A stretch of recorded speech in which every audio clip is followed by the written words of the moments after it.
I'm dyslexic. I usually do a piece about being dyslexic. I probably won't tonight. I'm a dyslexic. I also have irritable bowel syndrome. So take what you will with that. You don't have to laugh or cry, do you? I said that once, and someone said it's irritable bowel syndrome, which I thought was very, very clever. So basically, you know, when you're in a very nice, if you're ever in like a nice restaurant or a nice bar, I'm saying that like you don't look like you go to a nice restaurant, but I mean like if you're ever in a place like that, and sometimes they call the male and female, they might call it like kings and queens or something like that, or sometimes it might just be a picture with like no words. So like with a dyslexic, with irritable bowel syndrome, when you start changing the words of the toilet, like I am an accident waiting to happen, man, like seriously. So this is and here it was boys and girls in the same thing, man. Like I didn't know what day it was, but anyway. So this is one I wrote about toilet doors, man. So yeah, I hope you enjoy it. So yeah, I'm trying to work out if I need a number 1 or a number 2. Now I've got to work out if I'm a Capulet or Montague. I'm bursting, I've really got to go, but am I a stag or a doe, a bull or a cow, a boar or a sow, a cock or a hen, a cob or a pen, a jackass or Jenny, a buck or a nanny, a drake or a duck? What the? I didn't realise I had to study zoology just to have a wee. I need to drop a load, not crack a code, solve a riddle before I piddle. I've got IBS, no time for an IQ test. Rows of poets blocked the way, clicking the toilet door, applauding the bog metaphor, too deep for a toilet seat. I mean, whose job is that? To come up with some funky name for where we crap, articulate where we urinate, lavatory literature, bog sign scripture, a handcrafted one-of-a-kind sign, the design team throw high fives while I try to control my insides, the washrooms. That's a big statement by far. I expect some tranquil and magical spa, not a crime scene with a broken condom machine. I'm sure it's a great marketing strategy. Just give me male and female so I can go happily. I struggle to read, so don't mess about with the names. You're making me feel like I'm being potty trained. Thank you very much, man. Okay, right. Cheers. So I've like promised myself I was going to write something for this. I've been gigging a lot recently, and when I'm gigging a lot, I don't have a lot of time to write. So I promised myself I'd write something for this. So do you fancy like being guinea pigs?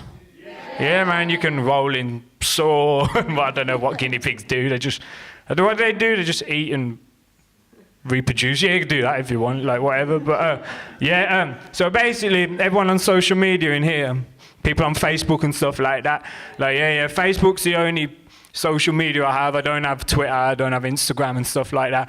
But basically, I'm not a very, this is all linked, I promise you, like, I'm not a very spiritual person by any means. And I have a lot of people that I'm either friends with or follow on Facebook who are very spiritual, and they'll post these things when they'll be like, they'll be by a lake or something. They'll be like having a few days disconnecting from society, but they've taken a picture and put it on Facebook, and it's just like, are you acting like you're pretty on grid to me, like, you know, like.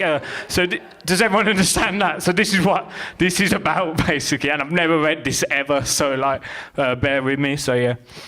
Disconnecting from society by standing in the woods and taking a selfie, on a cliff top in a yoga pose, who's taking the photos, bare feet on the ground, head in the iCloud, having some me time, but have to let everyone know online, Mac meditation, Nirvana notification, open up the third eye, be one with the Wi-Fi, be free like the Wi-Fi, enlightenment's final stage, uploading it to a Facebook page, one handful of healing crystals, the other trying to find signal, connect with Mother Nature, hear the birds twitter, your spirit animal is in Farmville, screens glowing like Rumi's candle, in God's garden but still craving that apple. How can we be shocked that governments are spying and people are prying? We don't need the whistleblowing of Snowden when you're just happy to show them. They ain't psychic, when even conversations with the universe ain't private, nothing to hide.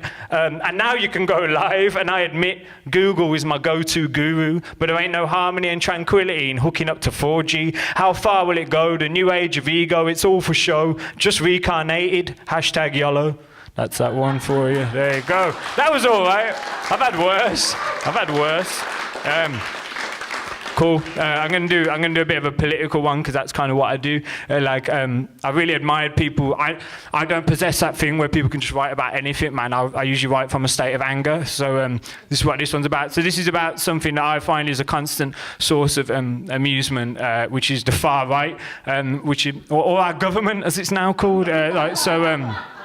This is like, them Britain's First and all those kind of people. And like, I've been writing about the far right for a long time. And Paul Golding from the Britain's First, when she made a speech, he made a speech after London attacks, and he was complaining that he said, I can't get my favourite meal, which is a chicken tikka masala, anywhere because it's everywhere's halal. And it's like, I'm running out of things to write because they're writing the satire themselves now. But yeah, man. So this one's about far right. Yeah, it is. I had to double check then. Yeah, it's not about toilet doors again. Yeah, it's about the far right, and I hope you enjoy it. It's called Survival of the Thickest, by the way. Yeah, it's called Survival of the Thickest. So, tear up Darwin's theory. The stupid are surviving clearly. They put alt in the name, but the poison still remains. It's same underneath, like Mr. Ben costume change. Same old products like Apple. This one didn't fall far from the tree. Just fermented of years of NF and BMP. Survival of the Thickest. Everyone's an expert in economics. No need for figures and statistics when you have blind ignorance and gut feelings. At the fountain of knowledge, some don't want to drink. You can lead a mind to wisdom, but you can't make it think. Survival of the Thickest. The English Defence League sound like the world's worst superhero team. A Poundland Avengers, a Discount Defenders, a lower league Justice League, bravely defending by football chanting, Stella downing, passerby abusing, stranger harassing. Survival of the Thickest. A patriot of this land, flags made in China, foreign lager in hand, Spanish retirement homes saying we need to look after our own, junk food for thought, calories in the ideology, hate saturates, it's bad for your health, when right-wing nutrition's the only thing on the shelf. Survival of the Thickest. Reading directly into the sun will damage your vision. They may be uneducated, but they love doing division. These con artists, journalists make my stomach churn a bit. Survival of the Thickest. As we tune into Orange is the New Barack, we've seen this before, as if it's on playback. One of them +1 channels, a wildlife program about a lower form of mammal. Survival of the Thickest. History repeats as another man with a dodgy haircut gives a fascist speech. Mind Trump. The tangerine regime, the xenophobia mantra, hatred towards migrants you spout when your own hair is migrating across your scalp. No walls will stop that combing over. The source of his power like Samson, an alien life form like Spider-Man and Venom. Who's next on the ban? Give the White House a spray tan. Survival of the Thickest. Talks of assassination, take him out like JFK. His dome must be bulletproof with that much hairspray. But Trump won't ever be in the sniper's scope because they only murder men of peace, liberty and hope. Thank you for that one. I know it's a bit deep. I've got some notes here that I like.